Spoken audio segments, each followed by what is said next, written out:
agora 12 horas e 5 minutos, hoje 15 de agosto de 2025. Começa agora o Rede Notícia em transmissão simultânea pela TV Horizonte, Rádio América na frequência 107,1 e também na Rádio Cultura AM 830. Muito prazer, eu sou Janaína Regiane, sejam todos muito bem-vindos, porque agora você vai acompanhar o que é notícia aqui em Belo Horizonte, feriado em Belo Horizonte, em Minas Gerais, no Brasil e no mundo todo. E eu quero que você acompanhe a gente também nas nossas redes sociais, lá no Instagram, @TV Horizonte Oficial, e tem também o @Rádio América Oficial. E não esqueça do nosso canal exclusivo no YouTube, que é o Rede Notícia TVH, e você também pode acompanhar ao vivo a nossa programação no tvhorizonte.oficial. E olha só, gente, aqui em Belo Horizonte, né, em diversas cidades de Minas Gerais, é feriado hoje, nessa sexta-feira, dia 15 de agosto. Na capital mineira é celebrado o dia de Nossa Senhora da Boa Viagem e hoje também é celebrado pela Igreja Católica a Assunção de Nossa Senhora, né, Nossa Senhora. E você que nos acompanha aqui pela TV Horizonte, né, quem nos acompanha pela Rádio América não vai conseguir ver, mas quem acompanha aqui pela TV Horizonte, aqui na nossa televisão, né, tem as imagens ao vivo do Santuário Basílica Nossa Senhora da Piedade, né? Hoje lá no santuário ocorre a peregrinação das juventudes, já é tradicional essa peregrinação das juventudes. Esse, inclusive, é um dos destaques do nosso Rede Notícia desta sexta-feira. Você não pode perder. Imagem bonita, né? Lá da nossa Serra da Piedade, os jovens. Nesse dia nublado, deve estar um frio lá. Daqui a pouco a gente vai falar mais sobre isso, tá certo?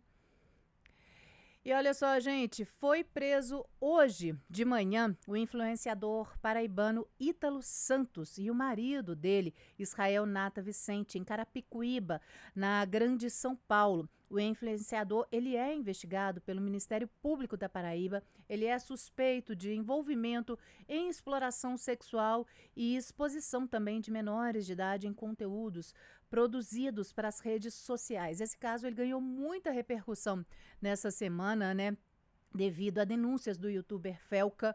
Ele fez essa denúncia sobre casos de adultização de crianças e adolescentes. Milhares de pessoas visualizaram. Esse caso repercutiu entre autoridades, entre políticos, inclusive, né? E essa prisão do Ítalo e do marido dele envolveu a Polícia Civil da Paraíba e de São Paulo, além da Polícia Rodoviária Federal. Para a Justiça da Paraíba, há fortes indícios de tráfico de pessoas, exploração sexual e constrangimento de crianças e adolescentes, entre outros casos, né, entre outros crimes.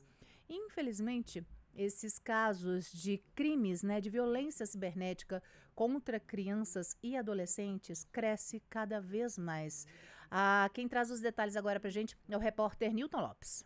A Polícia Civil registrou neste ano 172 ocorrências relacionadas à violência sexual contra crianças e adolescentes na internet em Minas Gerais, um aumento de 45% em relação ao ano passado, quando foram registradas 92 ocorrências. O crime de divulgação de cenas sexuais envolvendo crianças e adolescentes foi o destaque, com 50 casos registrados até o dia 12 de agosto deste ano. O aumento de casos de violência cibernética contra o público infanto-juvenil também vem crescendo no país. Segundo o levantamento da Child Found Brasil, divulgado em maio deste ano, quase 9 mil crianças e adolescentes, que corresponde a 43% dos entrevistados, relataram já ter sofrido algum tipo de violência sexual online. O presidente da instituição, Maurício Cunha, destaca por que os casos vêm aumentando no país. Hoje, o adolescente brasileiro, segundo a mesma pesquisa do Child Fund, passa em média 4 horas por dia na internet, fora atividades, trabalhos escolares que ele tem que fazer. E cerca de 30% desses adolescentes passam mais de 6 horas por dia conectados. Então a gente vê que é muito tempo de exposição e apenas 35% deles relatam ter algum tipo de supervisão parental. Então eles estão largados de fato à mercê de todo tipo de violadores, abusadores ou até predadores, é o termo correto que a gente gosta de chamar. A delegada da Polícia Civil, doutora Marcele Bacelar, detalha como esses criminosos agem na maioria das vezes. Muitas vezes esse suspeito ele cria um perfil como se fosse uma outra criança ou um outro adolescente, e aí eles começam a conversar de forma privada, né? Ou na própria rede social, ou até por telefone mesmo, e é uma conversa a princípio inocente. Com o passar dos dias, né? Esse suspeito começa a solicitar conteúdo íntimo da criança, a criança envia, a partir do momento que a criança envia, ele começa a fazer chantagens e ameaças, né? Já a advogada criminalista Júlia Almeida, que atua na defesa da criança e do adolescente, reforça qual o papel dos pais ou responsáveis no cuidado para que as crianças e os adolescentes, para que esse público não seja vítima de crimes cibernéticos. As crianças, elas precisam sempre de fiscalização, né? As crianças, tanto as crianças quanto os adolescentes, a gente sabe que ali, a partir de uma determinada idade, eles querem a privacidade deles, mas os pais, eles precisam sempre ter acesso ao computador, sempre saber as senhas, sempre nunca negligenciar, tá de porta fechada, deixar para lá. E, infelizmente, a gente precisa, né, nós adultos precisamos estar cada vez mais atentos ao que as crianças e os adolescentes fazem nos seus computadores, porque, infelizmente, ninguém está imune à prática a essas pessoas que estão aí nas redes sociais para praticarem crimes. Denúncias de crimes cibernéticos contra crianças podem ser feitas em qualquer delegacia da Polícia Civil ou pelo Disque 100, que é um canal da Ouvidoria Nacional dos Direitos Humanos, onde o denunciante não precisa se identificar. Repórter Newton Lopes.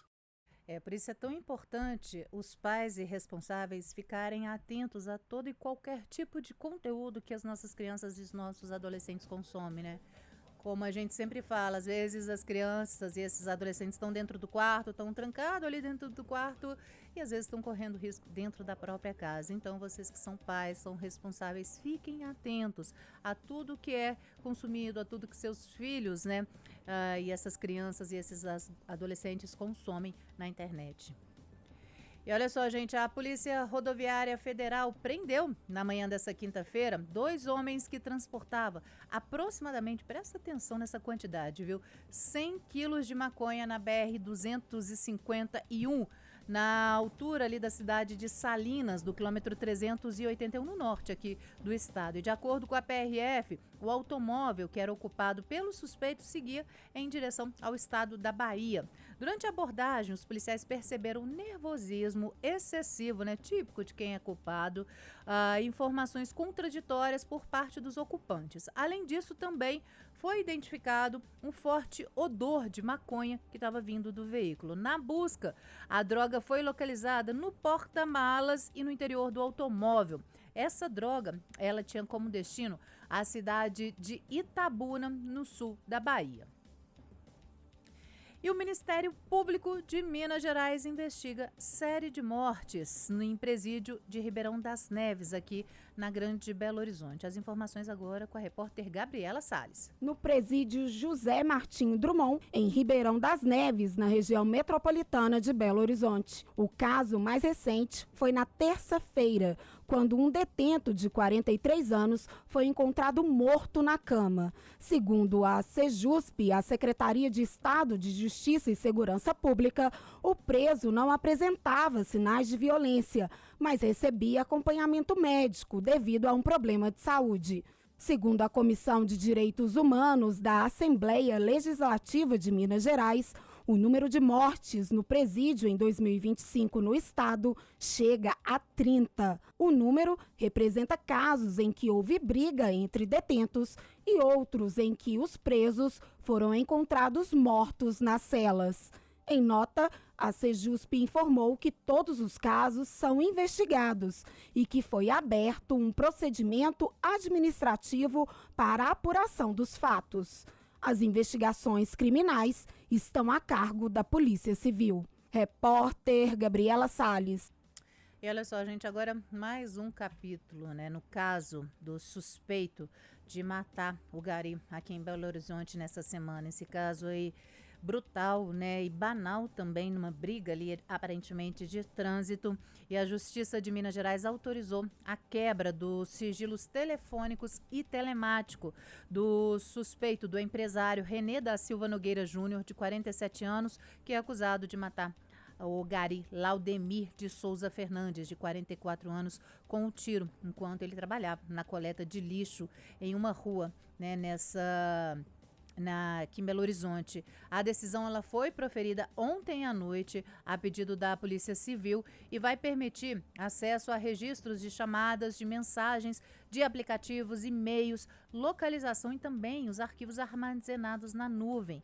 As operadoras e empresas de tecnologias intimadas têm até 15 dias para enviar os dados diretamente à polícia. E também foi autorizada a perícia nas armas registradas no nome da esposa de René, a delegada Ana Paula Lamigo Balbino, além do acesso às informações do rastreador do carro do empresário, incluindo os comandos de voz, velocidade e também as rotas percorridas no dia do crime. A BID tem 5 dias para entregar esses dados, que são referentes ao período de 7 da manhã e 4 da tarde, né, o horário do disparo, que foi, né, durante esse período, quando René foi preso em uma academia. O advogado de defesa da família de Laudemir, né, o doutor Tiago Lanoy, ele fala sobre essa decisão. A juíza sumariante do primeiro tribunal do júri aqui de Belo Horizonte deferiu a quebra de sigilo telefônico, telemático do BID, que foi utilizado pelo investigado no dia dos fatos. Ou seja, na prática, ela pediu para que a BID informasse quais foram os caminhos percorridos por esse BID do período compreendido entre 7 até as 16 horas, no dia inteiro ali por esse carro, e também as ligações de voz, todas as informações constantes no veículo. Então foi expedido ofício tanto para a BID quanto para a Claro, que faz essa intermediação telemática. E esse suspeito, né, o René, ele se apresentava no currículo dele, nas redes sociais, com uma formação acadêmica, com uma formação superior, com escolas, né, de Harvard, que é conhecida mundialmente. Inclusive, gente, essas escolas, essas universidades negam essa formação acadêmica, né, desse suspeito. E esse suspeito também, ele teria ameaçado os policiais penais, declarando conhecer o secretário da Sejusp. Quem conta pra gente agora é a Gabriela Salles. 2 universidades brasileiras negaram a formação acadêmica do empresário René da Silva Nogueira Júnior, de 47 anos, suspeito de matar o gari Laudemir de Souza Fernandes, de 44 anos. Pelas redes sociais, o suspeito declara formação em administração de empresas. Em nota, a PUC do Rio de Janeiro informou que não encontrou qualquer registro dele em seus sistemas. O mesmo foi informado pela Universidade de São Paulo, a USP, que também negou o vínculo com o suspeito e nem mesmo especializações como mestrado. Em seu perfil no LinkedIn, René Nogueira informa ter formações acadêmicas na Fundação Getúlio Vargas, IBMEC, Escola Superior de Propaganda e Marketing e Harvard Business School. Nesta quinta-feira, a Sejusp, a Secretaria de Estado de Justiça e Segurança Pública, desmentiu o empresário que afirmou conhecer o secretário Rogério Greco, em um tom de ameaça contra policiais do presídio de Caeté, na região metropolitana, para onde foi transferido. A fala ocorreu durante a audiência de custódia realizada na quarta-feira, quando foi decidido que o suspeito ficaria preso por tempo indeterminado.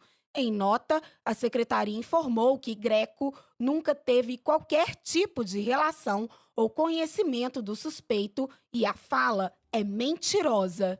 Repórter Gabriela Salles. A história desse rapaz, né, do suspeito René, se complica cada vez mais. Novos capítulos agora dessa mentira dele, falando que tinha essa formação acadêmica, realmente está complicando cada vez mais a situação dele, viu? 12h20, a gente vai para um rápido intervalo e voltamos em instantes com Rede Notícia.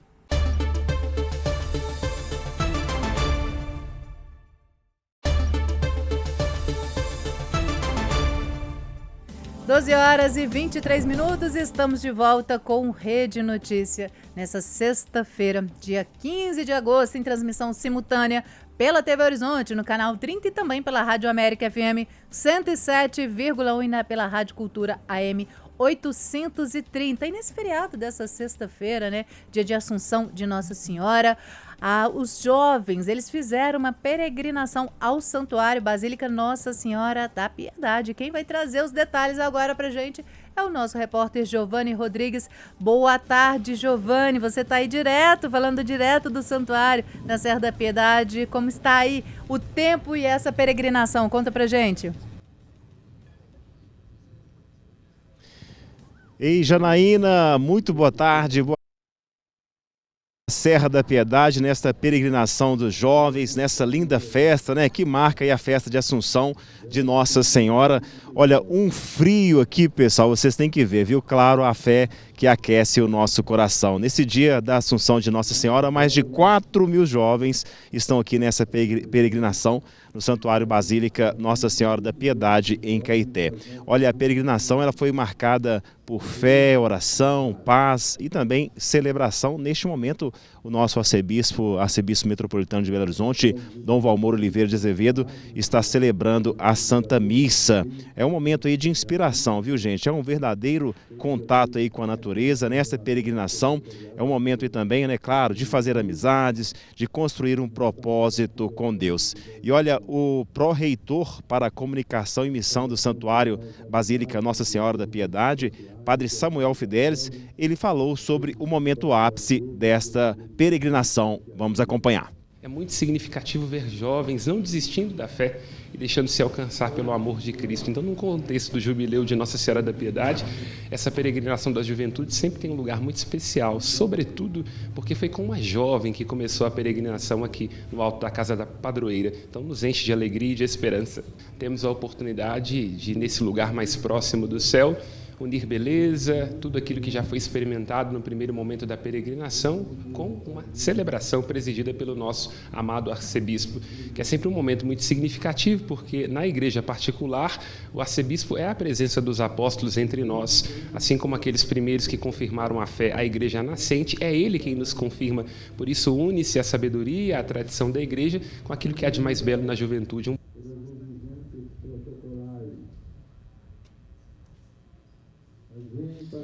E nós conversamos também com o Dom Valmor Oliveira de Azevedo, que disse que este é um momento de bênçãos e de graça que todos nós recebemos. Vamos acompanhar. Os jovens têm a oportunidade de, vindo ao santuário, renovarem seus corações o sentido de peregrinos de esperança, compreender o mistério do amor de Deus, a vida para todos nós e o compromisso de promovê-la sempre, em todas as circunstâncias, em todas as suas etapas. Portanto, um momento especial na vida de todos os jovens. E ao celebrarmos a festa da Assunção, nossos corações são chamados a olhar de modo mais largo e luminoso que a vida não termina no tempo, mas que pela ressurreição do Senhor Jesus, nós ultrapassamos o tempo para uma vida que não passa. E a subida ao ponto mais alto aqui do santuário da Basílica Nossa Senhora da Piedade começou bem cedinho, por volta das 8 horas da manhã, por volta de 11h30. De 11h30 teve um lindo momento de adoração ao Santíssimo Sacramento e neste momento Dom Valmor Oliveira de Azevedo está celebrando aqui a Santa Missa. Olha, é um momento muito emocionante de ver aqui tantos jovens com essa fé que revigora, né? Claro, jovens recebendo também aí muitas bênçãos de Deus. E no decorrer da nossa programação, nós voltamos com mais informações dessa peregrinação. É com vocês no estúdio. Obrigada, Giovanni. Realmente, né, uma imagem bonita de se ver os nossos jovens, né, indo lá no Santuário Basílica Nossa Senhora da Piedade. Esse movimento tão interessante, né, para a Igreja Católica. Inclusive, gente, a Igreja Católica, que tem a confiança de 85% dos brasileiros. Esse é o tema do nosso Rede Notícia Entrevista. Daqui a pouco a gente vai falar mais sobre esse assunto, vai detalhar essa confiança em relação à Igreja Católica, mas é muito bacana de a gente ver isso, né? A gente vê essa juventude peregrinando ao Santuário Basílica Nossa Senhora da Piedade. E olha só, gente, o metrô de Belo Horizonte vai sofrer alteração no intervalo entre as viagens a partir de hoje, dia 15, viu? A mudança, ela ocorre devido à continuidade das obras da linha 1. E dessa vez a administradora do modal, ela vai realizar uma manutenção no sistema de sinalização e segurança da via até o próximo domingo, dia 17. Esse intervalo entre os trens vai ser de 17 minutos, de 9 da manhã às 4 da tarde, nas estações Lagoinha e Cidade Industrial. Os trens, eles vão passar em uma só via. Os passageiros devem verificar a direção da composição antes de embarcar. Na estação central, os trens vão circular pela via do meio, sem alteração do lado de embarque e desembarque. E não haverá baldeação em nenhuma estação. O metrô BH responsável, pelo modal informou que vai colocar faixas de sinalização e orientação nas estações para todos os passageiros. Então, você aí que faz uso do metrô aqui de Belo Horizonte, da capital, fique atento, porque vai ter essa alteração nos horários do metrô com esses intervalos maiores, podendo chegar até 17 minutos, de 9 da manhã até as 4 horas da tarde, tá certo? E olha só, gente, o uso de celulares nas escolas é tema de discussão no Brasil há muitos anos, Muitas pessoas são a favor, muitas pessoas são contra os aparelhos, nas unidades de ensino em todo o país. Inclusive, uma lei que restringe esses aparelhos nas unidades de ensino em todo o país completou 6 meses e já apresenta resultados. Educadores e especialistas apontam benefícios para o aprendizado e até para a convivência familiar. O desafio agora é encontrar o equilíbrio, entre limitar o uso e aproveitar justamente essas ferramentas tecnológicas. Quem chega trazendo os detalhes novamente para a gente é a Gabriela Salles.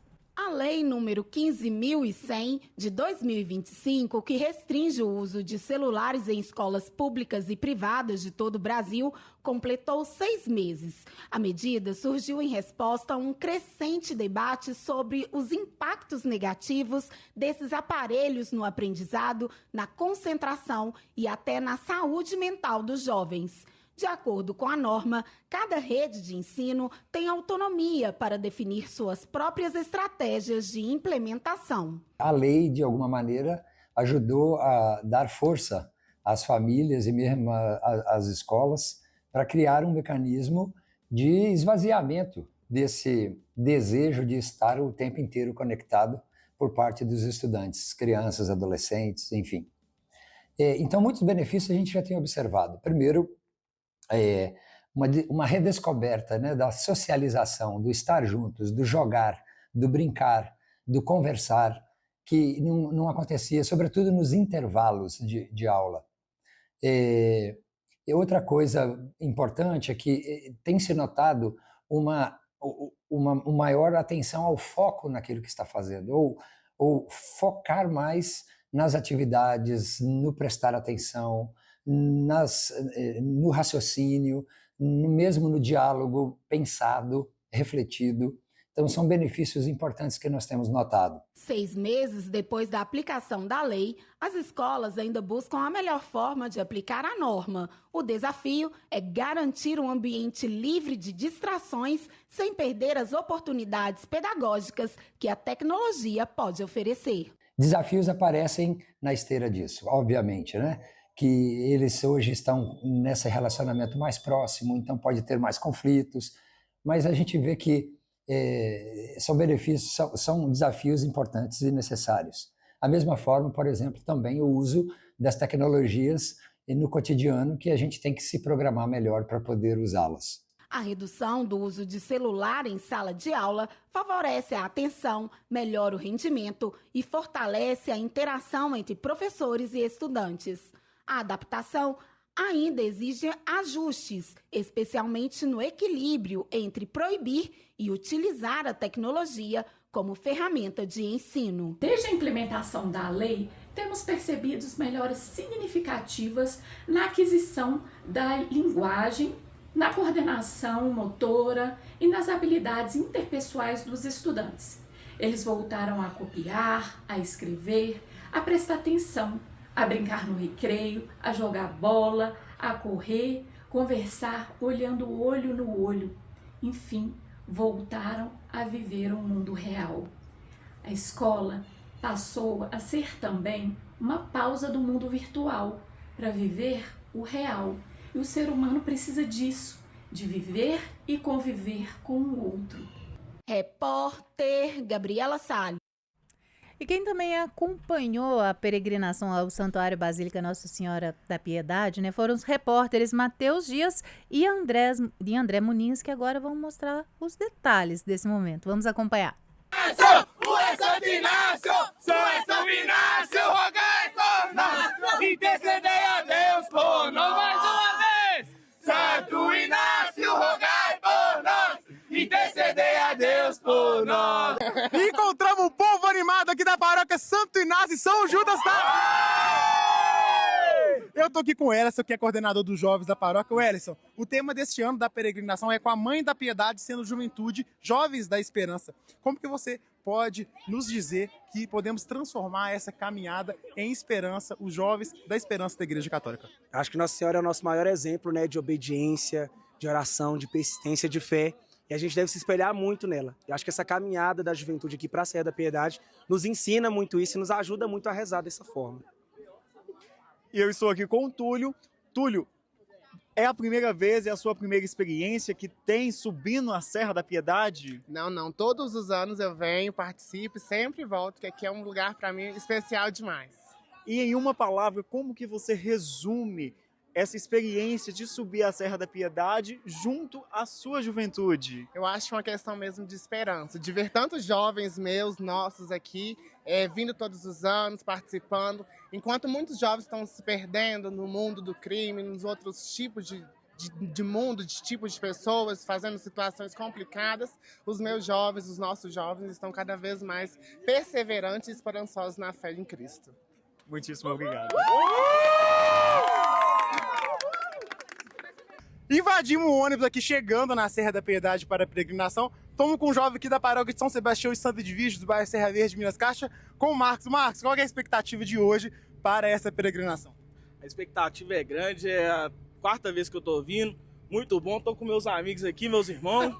Muito bom, a gente está muito feliz para começar essa caminhada até lá em cima. Lá. Se Deus quiser, chegamos lá, assistir a missa e vamos com tudo. Estamos aqui com Dom José Otácio, sendo a primeira vez dele aqui enquanto bispo auxiliar com a peregrinação da juventude. Dom, conta pra gente como que está sendo essa experiência da primeira vez com a juventude na peregrinação da Serra. Então, eu me sinto muito tocado, né? Primeiro pelo número. Tive lá embaixo a informação de mais de 4.500 jovens. Então, esse é um aspecto impactante nesse tempo nosso, né?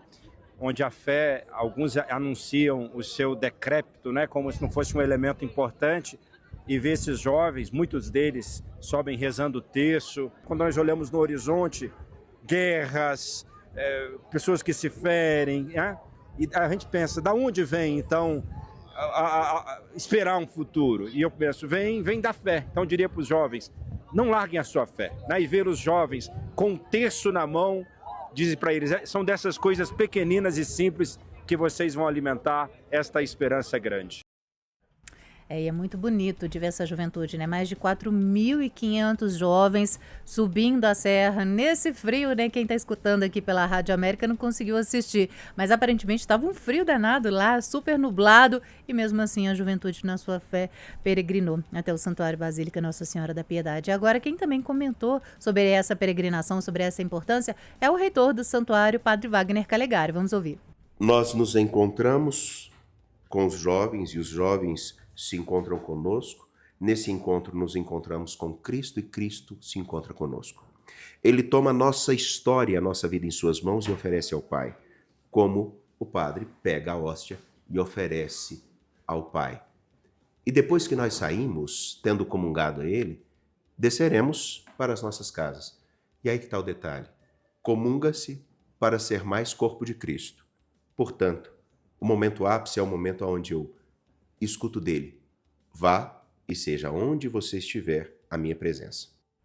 12h38. O Rede Notícia vai agora para um rápido intervalo e na volta a gente vai receber o professor e jornalista Vinícius Borges Gomes, que vai falar sobre uma pesquisa, né, do Instituto Datafolha, que comentou, né, que avaliou a confiança dos brasileiros na Igreja Católica. É logo depois do intervalo.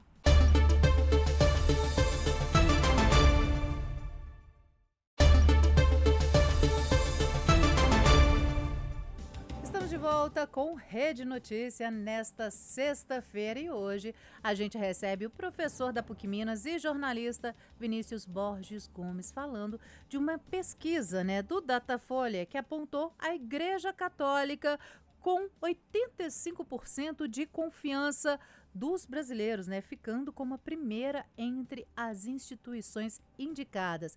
E o professor Vinícius Borges já está aqui para comentar sobre essa pesquisa, falar sobre esses dados. Bem-vindo, professor. Obrigada pela disponibilidade. Eu que agradeço. Boa tarde a você, Janaína. Boa tarde também a todos os ouvintes, telespectadores. É uma alegria estar aqui. A gente que agradece.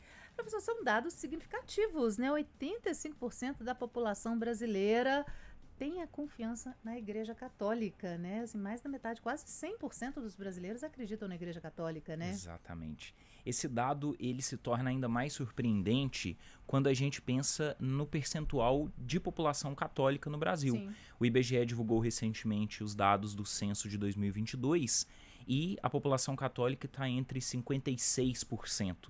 Ou seja, as pessoas que confiam na igreja não necessariamente são católicas. Uhum. E isso mostra que a igreja, enquanto instituição, tem conseguido passar uma imagem muito positiva. É verdade. E essa pesquisa, né, nessa pesquisa que foi encomendada pelo Conselho Federal da Ordem dos Advogados do Brasil, foi divulgada essa semana, só para o pessoal entender, quem que nos acompanha, inclusive, foi divulgada nessa segunda, dia 11, aponta que 45% dos brasileiros, eles confiam, 40%, perdão, da população confia muito na igreja e 45% confia um pouco, né? Daí, esses 85%. O que leva a esses dados, né, professor? O que pode levar a esses números, né? Tão expressivos. Sim. Uma análise preliminar, se a gente puder fazer, talvez venha de um contraponto. Por outro lado, a mesma pesquisa mostra que as instituições políticas têm sofrido um descrédito. Sim. Principalmente a Câmara dos Deputados foi a instituição com a pior avaliação nessa mesma pesquisa. Então as pessoas, a sociedade como um todo, desacreditada nas instituições representativas, talvez encontrem na religião ou em outras instituições um certo alento e uma certa confiança. É preciso também identificar o papel que a igreja tem tido a partir de algumas figuras representativas. Nós vemos uma sociedade que, mediatizada, acaba valorizando muito personalidades que as representam. Nós tivemos, nos últimos anos, a figura do Papa Francisco como uma expressão de muita popularidade. Muito carismático, né? Muito carismático. O Papa conseguiu atingir uma população para além das igrejas, né? Ele era uma pessoa muito bem avaliada. Isso pode ser um dos fatores. É claro que, infelizmente, perdemos o Papa, agora temos o Papa Leão seguindo esse caminho, mas a gente lembra que o que o Papa Francisco deixou de legado ainda vai ser sentido muito tempo, né?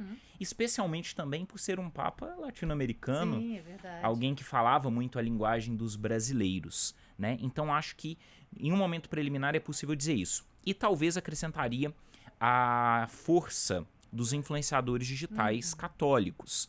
Claro que nós temos influenciadores de várias correntes, estilos, mas eles têm conseguido atingir um grande público e as pessoas acabam vendo na igreja, que às vezes oferece um alento, um conforto espiritual, psicológico, uma instituição que é bem vista. A novena, né, do Frei Gilson, milhares de pessoas acordam de madrugada para acompanhar, né? Exatamente. E o senhor falou, o professor, você falou aí do Papa Leão XIV, e é interessante que o Papa Leão, assim que ele anunciou a sua rede social, milhares de pessoas já estavam seguindo o Papa, né? Isso é interessante também, né? Exato.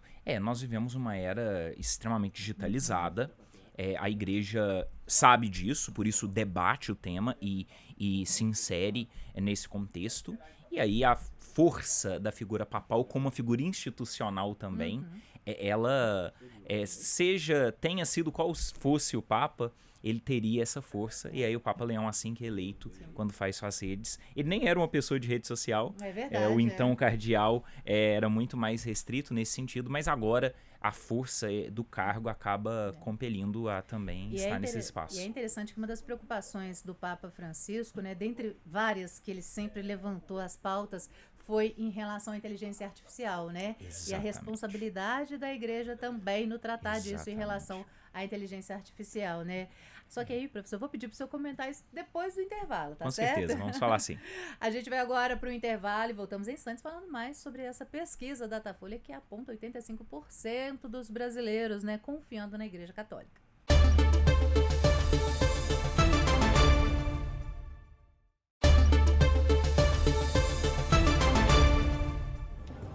Volta com Rede Notícia e recebendo hoje o professor e jornalista Vinícius Borges Gomes, falando sobre essa credibilidade da Igreja Católica com os brasileiros.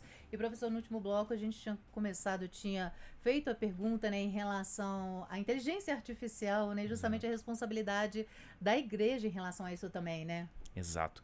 Nós conversamos no intervalo, o Papa Leão XIV indicou que um dos assuntos que serão tratados aí no seu magistério, muitos dizem que uma possível encíclica deve abordar esse tema, porque a inteligência artificial, que é um fenômeno bem recente, bom, não é tão recente, mas a explosão dela é muito recente, isso desafia a humanidade eticamente, porque vai impactar o mundo do trabalho, impacta o mundo do próprio regime de verdade. Nós temos visto aí o crescimento das chamadas fake news, né? E a inteligência artificial consegue reproduzir vídeos e áudios com uma facilidade tremenda. Não reproduzir, mas construir, falsificar. Então, é um desafio humanitário que a igreja precisa dar uma resposta, porque a igreja pensa eticamente as condições humanas, e aí também ameaçando o trabalho. Eu acho que o Papa Leão, até pela escolha do nome, já que o antecessor dele também falou muito sobre não o antecessor, mas o outro Papa que usou o nome de Leão, o último Leão, também falou muito sobre o mundo do trabalho. Então, o mundo do trabalho hoje é ameaçado pela inteligência artificial. E é interessante essa questão da fake news que você apontou aí, que a igreja também, ela tem essa pauta também de contra as fake news, né? De ficar atenta a fake news e tentar parar um pouco da população, de uma forma geral, disseminar essa fake news, né? Exato. Janaína, tem essa responsabilidade também. Com certeza. Né? Quando a igreja ela olha para essa pesquisa, eu acredito que os bispos devem ter tido acesso, vão pensar sobre isso. É um número positivo, mas é um número também que indica uma responsabilidade. Significa que é uma instituição que tem credibilidade para falar, então ela precisa falar. E um dos temas é exatamente o combate às fake news. Por que fake news? O problema de fake news não é a existência só delas, porque mentira sempre existiu, mas é a capacidade destrutiva que elas têm. Uma mentira hoje ela chega a milhões de pessoas em segundos. E nós vemos aí o quanto isso tem sido usado para disseminar o ódio, para disseminar ataques, cancelamentos, que é uma característica muito das plataformas. Então a igreja, a partir da mensagem cristã, a partir do evangelho que prega a verdade, o compromisso, o respeito, ela precisa atuar nesse sentido, claro, junto com várias instituições. É verdade. E essa responsabilidade, como o senhor mesmo bem tocou aí, é interessante porque a igreja, ela tem noção dessa responsabilidade, né? Sim. A igreja aborda assuntos importantes para a população de uma forma geral, sempre de um ponto relevante, e isso é muito interessante também, né, professor? Sim, sem dúvida. A igreja ela se manifesta geralmente, institucionalmente falando, através de notas da Conferência dos Bispos, né? Então, aqueles que estão nos ouvindo, que são católicos, que talvez nem saibam, é bom que acompanhem os posicionamentos da CNBB. A CNBB sempre se posicionou nos mais diversos assuntos. A CNBB estuda. O próprio tema da inteligência artificial já foi tema de estudo na CNBB. E a gente pode pensar em grandes temas, como, por exemplo, o combate à violência no campo, que é um trabalho que a CPT, Comissão Pastoral da Terra, faz, um órgão ligado à CNBB, e vários outros. Então, a CNBB ela não pode estar, e ela não está, claro, afastada do debate social. Ela precisa estar envolvida, porque a igreja tem um pé na realidade, e os bispos sempre pregam isso. Por isso também que ela tem que aproveitar essa credibilidade, que a pesquisa aponta, para ajudar a sociedade, uma sociedade que vive grandes crises. Nós vivemos um momento histórico de profunda crise. Uma crise humanitária, uma crise ética e uma crise ambiental ou socioambiental, como o Papa tanto falou. E aí a igreja precisa ajudar a dar respostas com isso. Não só a CNBB, mas todos aqueles que são católicos batizados que também participam e atuam nesse sentido. É verdade, todas as esferas, né, têm essa responsabilidade. Mas diante dessa pesquisa, a partir dessa pesquisa, né, quais os próximos passos que o senhor acredita que a igreja pode ter ou continuar a ter, professor? Olha, eu acredito que a igreja, principalmente a igreja do Brasil, ela precisa, primeiro, olhar para esses dados e pensar na sua responsabilidade, pensar que os desafios colocados precisam de uma resposta, então ela precisa continuar dando essa resposta de uma forma cada vez mais contundente e corajosa.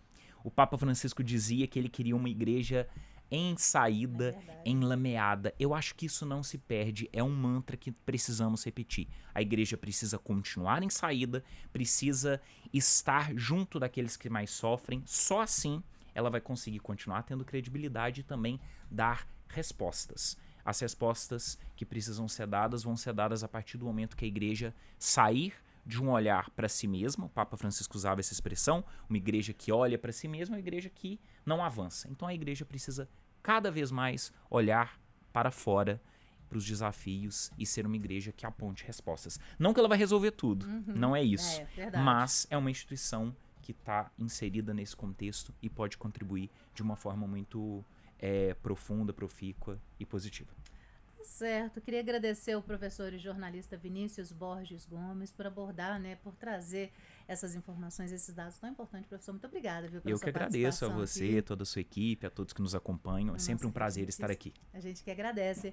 E o Rede Notícia fica por aqui. Agradeço a sua companhia, a sua audiência. Quero convidar vocês a seguir a gente lá nas nossas redes sociais, no Instagram, @TV Horizonte Oficial e @Rádio América Oficial. E não esquece do nosso YouTube também não, viu? Já somos mais de 5.400 inscritos no nosso Rede Notícia TVH, o nosso canal exclusivo do Rede Notícia. E tem também o Rede Notícia, o YouTube da TV Horizonte, tvhorizonte.oficial. E agora o nosso aplicativo Vox, gente. Baixa o nosso aplicativo Vox VOX, que você também consegue acompanhar toda a nossa programação, tanto da Rádio América quanto da TV Horizonte. Agradeço a sua companhia, a sua audiência. Um bom fim de semana, uma boa sexta-feira. Você vai ficar agora com Bola na Rede e o Júnior Brasil trazendo todas as informações no mundo do esporte. Boa tarde, bom fim de semana e até lá!